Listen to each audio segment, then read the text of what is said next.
तो पिछले एपिसोड में सिंगयू ने एक ऐसे हीरो को डेवलप कर लिया था जिसका यूज करके वे डीमन क्लैन के साथ में बहुत ही शानदार तरीके से फाइट कर सकते थे। इसके बाद अगले सीन में हम देखते हैं कि बाइविंग इसके ऊपर ब्लास्ट फॉर्मेशन को सेटअप करने की कोशिश कर रही होती है, लेकिन बहुत बार कोशिश करने के बाद भी वो इसमें कामयाब नहीं हो पाती। इसके बाद वो सिंगयून से कहने लगती है कि मैंने तो इसके लिए 100 बार से भी ज्यादा ट्राई कर लिया, लेकिन इसके बाद भी मैं अभी तक इसमें कामयाब नहीं हो पाई। तब इस पर सिंगयून उससे कहता है कि अभी तो तुमने इसके बारे में सीखना शुरू किया है, जिसके वजह से लेवल 4 वाले ब्लास्ट फॉर्मेशन को सेटअप करना तुम्हारे लिए मुश्किल होगा, और इसीलिए मैं चाहता हूँ कि तुम इसके बारे में लेवल 1 से शुरू करो। जिसके बाद हम देखते हैं कि इसकी बात सुनकर बाइविंग थोड़ी सी उदास हो जाती है, क्योंकि वो इसके बारे में जल्दी से सीखना चाहती थी ताकि इस तरह से वो इसमें सिंगयून की मदद कर पाए। तब इस पर सिंगयून उससे कहता है कि इसके अलावा तुम किसी दूसरे फॉर्मेशन को भी समन कर सकती हो और इस तरह से इसका यूज करके तुम इस पर ड्रॉ कर सकती हो। जिसके बाद हम देखते हैं कि इसके बारे में सुनकर बाइविंग भी काफी खुश हो जाती है और इसके अलावा वो इसके बात को मानने के लिए भी रेडी हो गई थी। लेकिन तभी इसी बीच हम देखते हैं कि सिंगयून को किसी चीज का अलर्ट मिलता है, जिसके बाद वो समझ जाता है कि गुमैन किसी बड़े खतरे में है। इसीलिए वो अपने गोल्डन पाइथन को तुरंत यहाँ पर समन कर लेता है और अब इस तरह से वो यहाँ से गुमैन के पास में जाने के लिए निकल गया था। लेकिन तभी बाइविंग कहती है कि मैं आपको निराश नहीं करूंगी और मैं मैजिक फॉर्मेशन को प्रैक्टिस जरूर करूंगी। वहीं दूसरी तरफ हम देखते हैं कि कैरिस के सामने बहुत सारे इंसेक्ट आ गए थे जो कि गुमैन और ओल्डमैन के ऊपर अटैक करना चाहते थे, लेकिन हम देखते हैं कि गुमैन इनके साथ में काफी देर से फाइट कर रहा था, क्योंकि वो किसी भी कीमत पर इनको ओल्डमैन के पास में नहीं जाने देना चाहता था। लेकिन असल में इतने देर तक फाइट करने के वजह से इसकी एनर्जी भी कम हो गई होती है, जिसके वजह से ही उसे इनका सामना करने में काफी दिक्कत होने लगा था। लेकिन इसके बाद भी हम देखते हैं कि गुमैन इतने आसानी से इनके सामने हार मानने वाला नहीं होता और वो फिर से किसी तरह से इनका सामना करने लगता है। वहीं दूसरी तरफ हम देखते हैं कि अब ओल्डमैन भी इस बात से काफी परेशान हो गया होता है, क्योंकि वो समझ गया था कि गुमैन अब इनके सामने ज्यादा टाइम के लिए नहीं टिक पाएगा, और इसीलिए वो सोचने लगता है कि आखिरकार सिंगयून कहाँ पर रह गया और वो अभी तक यहाँ पर आया क्यों नहीं। वहीं दूसरी तरफ हम देखते हैं कि गुमैन अभी भी इनके साथ में फाइट करने की कोशिश कर रहा था, लेकिन असल में अब वो इनके सामने कमजोर पड़ने लगता है, जिसके वजह से वे इंसेक्ट अब इसके ऊपर भारी पड़ने लगे थे और इसी के साथ साथ वे अब इसे चारों तरफ से पकड़ भी लेते हैं। लेकिन इसके बाद भी हम देखते हैं कि गुमैन किसी तरह से इनके अटैक से खुद को बचा लेता है। लेकिन वहीं उधर ओल्डमैन के सामने अब एक इंसेक्ट आ गया होता है, जिसे देखते ही वो ओल्डमैन काफी डर गया था और अब उसे ऐसा लग रहा था कि वो इंसेक्ट इसके ऊपर अटैक कर देगा। लेकिन तभी हम देखते हैं कि गुमैन ने किसी तरह से इसे बचा लिया था। तभी कुछ देर के बाद सिंगयून भी अपने गोल्डन पाइथन के साथ में यहाँ पर आ जाता है, जिसे देख ओल्डमैन उससे कहता है कि गुमैन अब उनका ज्यादा समय के लिए सामना नहीं कर पाएगा और इसीलिए मैं चाहता हूँ कि तुम तुरंत उसके पास में जाकर उसकी मदद करो। लेकिन इसके बाद भी हम देखते हैं कि सिंगयून यहाँ पर गुमैन की कोई मदद नहीं करना चाहता था, क्योंकि उसे पता था कि अगर वो यहाँ पर गुमैन की मदद करेगा तो इस तरह से असल में वो उसका नुकसान करेगा। इसके बाद हम देखते हैं कि सिंगयून सीधे ओल्डमैन के पास में आ जाता है, जहाँ पर वो उससे कहता है कि गुमैन अगर 30 के एज में एम्परर नहीं बन पाया तब उसके बाद फिर कभी वो एम्परर लेवल में नहीं जा पाएगा।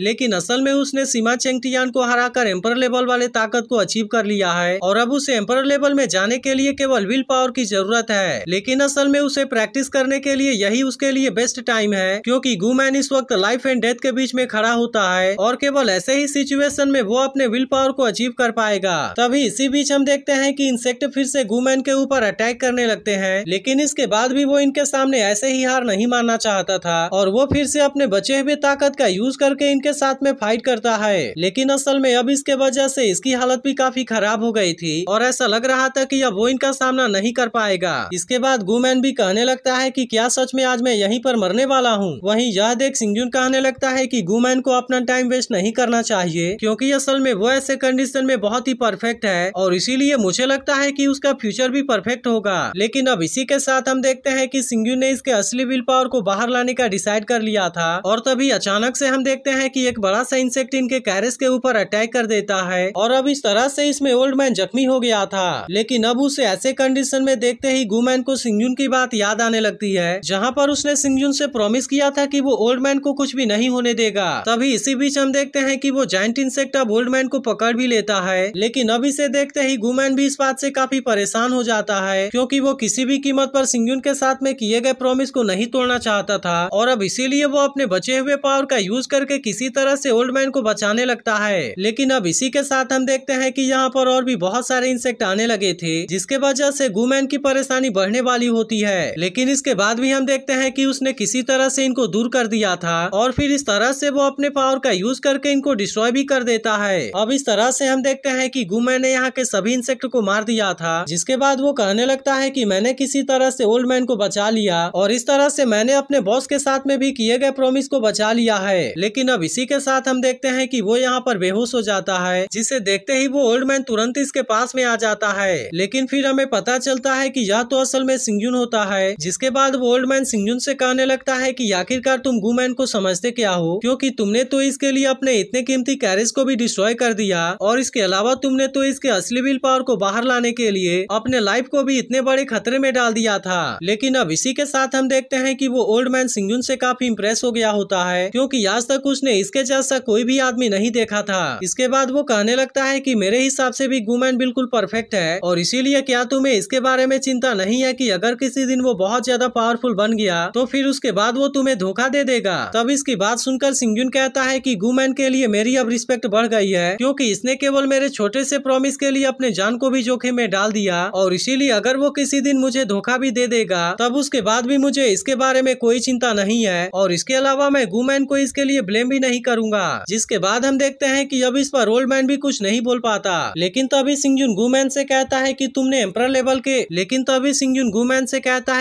मार्शल एम्परर के विल पावर को अचीव कर लिया है और इसीलिए तुम्हें इसके लिए कांग्रेचुलेशन। और फिर इसके बाद एपिसोड यहीं पर एंड हो जाता है। तो अगर एक्सप्लेनेशन अच्छी लगी हो तो वीडियो को लाइक जरूर कर देना और अगर आपने इसके पिछले एपिसोड को मिस कर दिया हो तो लेफ्ट वाली वीडियो भी जरूर देख लेना।